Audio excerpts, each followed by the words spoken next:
And with that, we come your way from the ballpark. Hello, everybody, and welcome to another edition of Monarchs Mocha for a Wednesday final game of the series, final game of the homestand. Dan Vaughn with you. Let's roll the open. Nick's, he's typing so loud up there. I mean, he's just like, there's like, no. It's like there's steam coming over like the top of the computer. He's like jamming it. He's jamming. He's slinging. That's right. Slinging tickets. That's what you do. You just, you ever like go to the airport counter? He's like twice as, he's like better than that. That's how good this guy is. He's that good. All right, let's roll the open at 3, 2, 1. Here we go.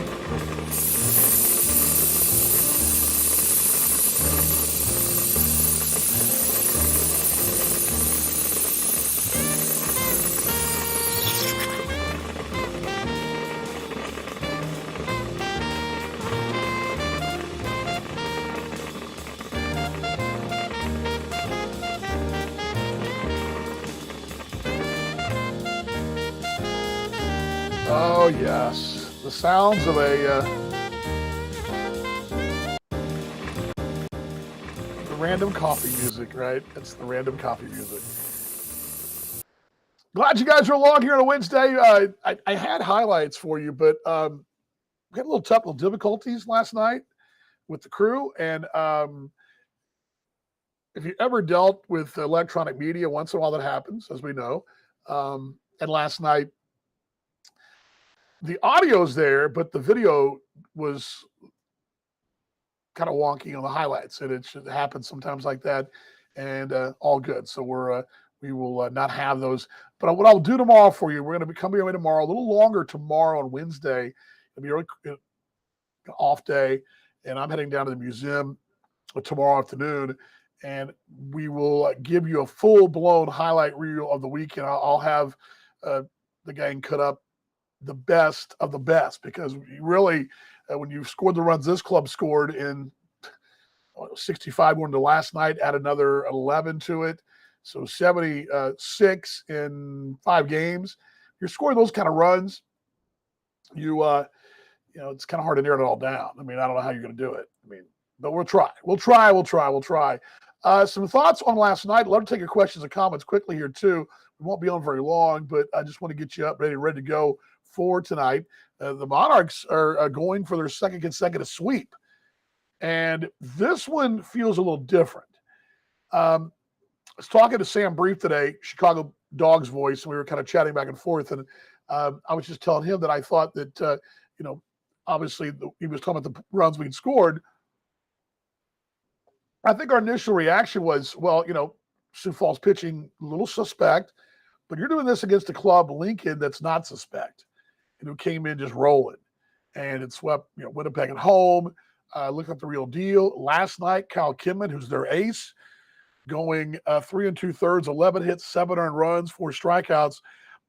We faced him over the years, the last 4 years, I believe 6 times this organization has, and he'd never given up more than 4 earned runs. Well, he gave 7 yesterday at 11 hits. The most, I believe, hits-wise he given up was 7 as well.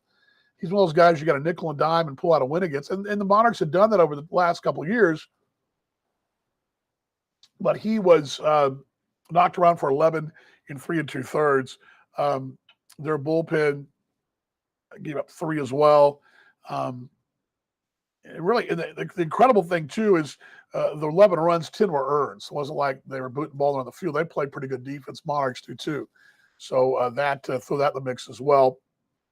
But looking down the box score, was something Jackson and I talked about last night and about the night before, is the strikeouts are way down, and the walks, while, they still kind of only had 2 walks last night, the Monarchs did. When you get 11 hits and you only strike out, a total of 7 times, and we're striking, there was a stretch where we're striking out 11, 12, 13 times. And in this stretch, they've cut it down about half. Yesterday, maybe about 40%, but over the course of the first game, half, basically. So it's something Joe talked about, too. Joe Capiano talked about the top step yesterday. Strikeouts down, walks up. And it's like Jackson and I talked about the broadcast last night.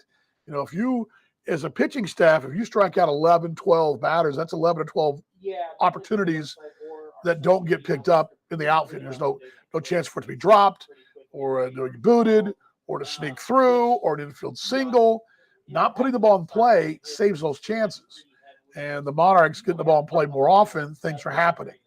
For instance, on Sunday, there was the crazy wind and that did occur, clear a couple of errors. I put the ball in play. And you saw last night, too, in Lincoln's case, putting the ball in play in the seventh also caused the Monarchs defense to kind of, make two errors, allowed them to get back in the ball game at the short moment. But again, feel pretty good about that. We'll take your questions, comments here. I'll give you a couple of moments here tonight. Garrett Delano, who's the last couple of days has been the DH for Lincoln, goes tonight against John Harris. Harris has been kind of just like the rest of the bunch, just right there, stretching out every time, getting the pitch count, getting more pitches, being more economical. Should be a good spot for the Monarchs tonight. The off day tomorrow, and everybody should slide back into Hall, Belzer, and then the wrap up there in Lake Country, Akeem Bostic. So that's the way it looks like going forward. We'll check with Joe today on the top step to make sure that's where the case is, but that'll be still 2 days away. We'll get to that. Last night offensively, nothing to sneeze at here. Gabby Guerrero doing what we call Gabby things. That's getting on base, hitting the ball around the ballpark. Last night, 3 for 4, scoring 3 runs. Had a text exchange this morning with some folks, big Matt Adams fans, and they were telling me, boy, good to see that. Yeah, good to see that. Adams following up the multi at night the night before with the 4 for 5 night last night, and settling the average at 229. I believe that's where it was in 130 points, or I'm sorry, 127 points since last Thursday in Gary. I think that's correct. David Thompson last night going 3 for 4. I think it was 3 for 5, pardon me. He scored 3, 4 driven in for him. And then Jan Hernandez, 2 for 4. Jan homer last night. They drove 7 combined. And this is a lineup car without Casey Gillespie last night, who's still feeling the effects of the road trip. And Casey's been in a pretty good groove too. And I think the key of the ball game last night, as far as the key at bat last night, would have been the J.C. Escada at bat coming last night, a pinch hit roll, and that came in the 8th inning. The Monarchs played 4 more runs after they cut it to 7th inning. Got my 6s and 7s and 8s mixed up there. J.C. came in with a single with 2 down, and that was a huge part of the ball game last night. A 1 for 1 night with 2 RBI. That was the big play of the game. That really pretty much, when Lincoln had got within 1, it was J.C.'s RBI single that drove 2 RBI single. Then we had the error on the throw, scoring 3. That's the unearned run last night. Monarchs with 17 hits last night, 11 runs, and the offense just motoring right along here, doing what the offense does. And that's just continue to put the ball in play. Looking at the league leaders today, just updating those league leaders, those team batting numbers. Kansas City as a club came in yesterday, leading the league right there, 1 and 2. Number 2 rather, still number 2. King County, who walked off last night, we'll talk about that tonight in the broadcast on the around the association. 317, the Monarchs at 308. It drops down from there to Milwaukee, who's at 277. So those 2 clubs, the only 2 batting over 300 in the league, King County and your Kansas City Monarchs. Pitching-wise, after the game last night, ERA does go up a little, but the Monarchs still have a team, league-leading 3.02 ERA. The next closest earned run average is 4.44, just about a run and a half more is Fargo. And Gary at 477, who we saw last week. Lincoln's pitching staff right in the middle, 3, 4, 5, 6, a 5.16. So they are just almost 2 runs, or slightly less than 2 runs higher than Kansas City's numbers. So just looking at those numbers there from last night. Lewis Thorpe, 5 1/3 last night, 2 hits, 5 runs, 1 was earned. And Thorpe just picked up where we saw on Thursday over in Gary, that changeup and that breaking ball are lethal. When they're on, everything else just comes together. And he was able to throw both for strikes last night. And his 87-mile-an-hour fastball looks like it's 187 when he's able to throw that. 90 mile, low 90s. When he's changing speeds like he was last night, 70s, that breaking ball, that 12-6 hook is wicked. And that tight spin on that tight break, I mean, you bail on it, and he was getting that over. And what he's getting is guys out their front foot a lot. And, with strikeouts, only the 4 last night, but getting guys on the front foot. I thought I got squeezed a couple times too from this seat. But yet he still battled. And Thorpe's ERA of 3.54 got the win last night. He's 2-0 now. And again, I think nothing to sneeze at right there. I mean, you've got a really solid rotation right now. I mean, you're Hall, Belzer. No, right now it's Hall, Belzer, Thorpe, Bostic, and Harris. I mean, I take my chances every day with any of those guys. And thinking back to last year, at this point last year, you were looking at your roster going, okay, who's actually going to throw? I mean, you had to bring in reinforcements because you were losing guys left and right. Now, you're going to lose guys at some point, but not to the extreme that you lost a ball one stretch last year. I think it'll be a little more spread out. And the Monarchs at this time last year were trying to piece the staff together. And which leads me to pull this up. Somebody asked me this question last night in the broadcast, and I will oblige. As I mentioned, I would get to it today. This is the first time I've really looked to see where this club sits as compared to last year. And so Kansas City now at 12-6. So we're at the 18 ball game mark, where this club was last year after 18 ball games. And that was this club after 18 games last year, which would have been June 9th. This club was 8-10. So, so much for my theory that this club can be better and maybe finish closer to 500 because this division is so stacked. And I don't think we accounted for, as Jackson and I've talked about in the broadcast, how good this pitching staff is going to be to go with the offense. It's a tough attack because you can win these. This club's going to score 6, 7, 8, 9 runs a game pretty much on average, and also going to hold teams to 5 or less. It's a heck of a recipe when you're doing that. So anyway, just throw that out there. Yeah, this time last year to 18 ball games, the club was 8-10.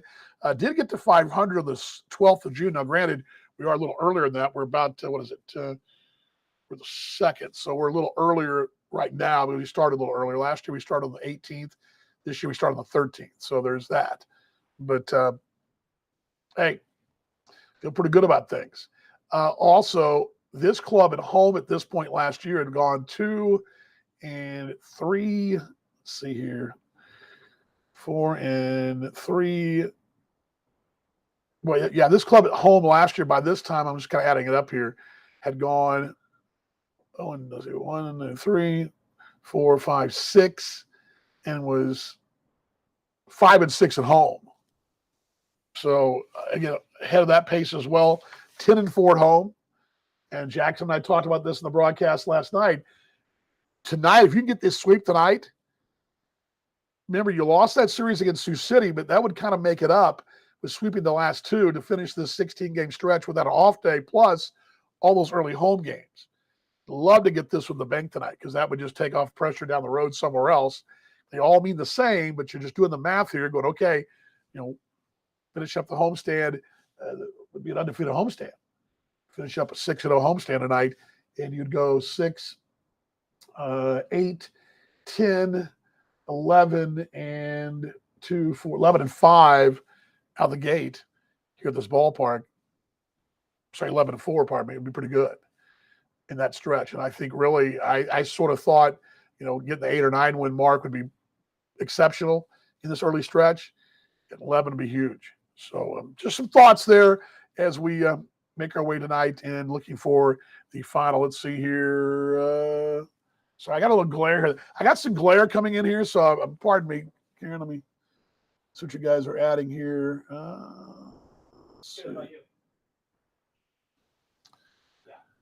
They are fun to watch. There's no doubt, Karen. They are really fun to watch. And I'll tell you this. I was just next door with Morgan a while ago. We were watching some funny TikTok video, the content that she's done. Really good stuff. They're also a fun group. And I can just tell you, being on the bus last week in Gary going, this is a fun group. You just felt this club. And it's something we heard from, too, some of the guys talking about that just of course, some of the new guys are talking about this. Jordan Martinson was talking about it with Jackson on the Dugout Report about how fitting in here. Let's see what we got here. Sorry about that. We've been completely floored with the drastic jump in run score these last few games. Hope says, yeah, 76 runs in 5 ball games. And again, I'll pull those numbers up again for you. Let's go back to offense just to give you the offensive numbers, Hope. The team now with the 31 home runs leads the league. Winnipeg second with 25, which means the club has also got 127 runs batted in. That leads the league. Total bases, 326, leads the league by 50 some odd over King County. Walks, club is second in walks, 80 free passes. Doubles, team is third with 34. Triples, 4, that's in the middle of the pack. Runs scored, 134, that leads the association. King County, 122. What's the on-base percentage here? Or the OPS, league leading 920. Mentioned the average is second. And then slugging at 525 leads the league. Your on-base percentage, 395, leading King County as well by 4. So that's your numbers offensively. They're all pretty impressive. And, yeah, it's definitely impressive stuff. Kenny, put this up here. Sorry about that. I got a glare really – I got that sun and the tarp glare back at me. Yeah, the lineup was awoken, and it's what Joe said is that, cut the strikeouts down and taking advantage of the walks. So they cut the strikeouts down, and that's putting the ball in play and taking advantage of the walks, and they're doing that. And this club definitely has got the offense going on. Tonight, 7 o'clock, monarchsbaseball.com for tickets. Should be, it's rains last night. We've really been fortunate, with the severe weather. I know the games we've been getting the games in, and we've got the field covered in case right now, only just, in case. There are some pop-ups here and there. What you don't want to happen is have the field uncovered and get a pop-up, and then boom, you got to spend hours getting the field ready, and then you're delayed. But we're just precautionary measures here. We expect to be just rolling right along tonight here at Legends Field. Tickets at monarchsbaseball.com. And again, gates open at 6. On the air at 6:30 tonight. I don't know what Jackson's got up his sleeve. We'll find that out, though. It'll be something. Dugout Report. Joe Capietra's numbers as well. We'll have him chatting about this ball club on the top step, brought to you by your Midwest Ford Dealers Association numbers. Monarchs 101, your Coors Light flashback moment, all that tonight on the Monarchs Broadcast Network. Pre-game in its entirety on the radio side. Video will be again about 1:15 on aabaseball.tv tonight as the Monarchs and the Lincoln Salt Dogs final game of the series. Off day tomorrow, then on the Lake Country. We'll get more into that in the broadcast tonight and tomorrow's Monarchs Mocha, which I'll give you tomorrow. A quick little rehash. Tomorrow we'll give you some highlights and then get you the little highlight reel from the weekend that was. And the Monarchs, who have secured a series win, are going for the sweep for back-to-back sweeps here at Legends Field. All right. Glad you guys stopped by. Brought to you by the Roastery Coffee Company, 6 locations in Kansas City. Like I said, they kind of got me to do my own barista thing here in the booth. Good stuff. With iced coffee today. Still kind of in between. We've had some iced coffee days and some hot coffee days. It's been, you guys had those back and forth. But anyway, glad you guys stopped by today. Say it every time. Let's be better tomorrow we were today. Show more love tomorrow we did today, going forward to 2022. Oh, by the way, this weekend, tacos and tequila here at the ballpark. So bring your radio if you're coming to that. Tune us in while you're having tacos and tequila and watching some jams. Maybe when the show's over, you'll hear me singing the post game. We can do that. I mean, the post show. Karaoke broadcaster. There's that. All right, everybody. Love y'all. We'll see you tonight at the broadcast. Wait, got one more comment here. Hold on. I'm getting it. Oh, again, that glare. There we go. Yes, thank you very much. Hope for following us. They got the half-season tickets when following on the games at home. Super fun team. Great announcement. Thank you very much for the kind words, Hope. I really do appreciate that. That's very kind of you. I'm very blessed to do what I do, and I'm very thankful to interact with you folks every night. And make sure you say hi when you're on the broadcast. If you're listening to us on the app, or if you're watching on AA Baseball TV, make sure you say hi. And we love to chat back and forth. It's kind of fun, interactive stuff. We'd like to do that. Thank you so much. I appreciate it, man. Much love to you too, to you and yours. But again, thank you. It's a very, very awesome job what I have, and be able to chat with y'all and represent y'all this weekend as well up at Lake Country. So, all right, that's it. No highlights. All she wrote. Time for lunch. At least for me anyway. You guys already had your lunch. I'll see you in the broadcast tonight. And a little 1, 2, 3, go Monarchs. Let me bring this down. Here we go. Here we go. Here we go. Here we go. All right, 1, 2, 3, go Monarchs. Here we go. 1, 2, 3, go Monarchs. I'll see you in the broadcast tonight, everybody. Much love to you. Oh, man. I promise. There we go. There we go.